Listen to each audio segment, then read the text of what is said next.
ஒரு 80-90 வருஷத்துக்கு முன்னாடி நடந்தது. அப்போ தர்மபுர ஆதீனத்தினுடைய கண்ட்ரோலில் தான் வைத்தீஸ்வரன் கோவில் இருந்தது. அந்த கோவிலில் ஒரு ரூமு, அந்த ரூமில் ஏகப்பட்ட ஓலைச்சுவடிகள், அந்த ஓலைச்சுவடிகள் பூரா ஜோதிடம். அதில் ஒரு கிளர்க்கு மாதிரி ஒருத்தர் இருப்பாராம்.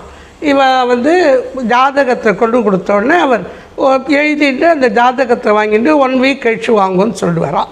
அப்புறம் 1 வாரம் கழிச்சு போனவுடனே அதே அந்த ஜாதகம் மேலே இருக்கும், உள்ளுக்குள்ளே இருக்கிற அந்த ஓலைச்சுவடி அதில் அந்த பலனெல்லாம் இருக்கும். அதை அப்படியே ஒருத்தர் ஒரு 40 பக்கம் நோட்டில் எழுதி கொடுப்பார். அதை ஏன்னா அது அந்த எழுத்துக்கள் கொஞ்சம் கிரந்த தமிழ் கொஞ்சம் இது கடினமானது, அதனால் கொஞ்சம் அதை சிம்பிளிஃபை பண்ணி எழுதி கொடுத்துருப்பேன். அதை வீட்டில் ஒரு நல்ல டயத்தில் விளக்கேற்றி வச்சுட்டு படித்து பார்க்குறது. இது அந்த வருஷம் அப்போ நடந்துவிடுறது.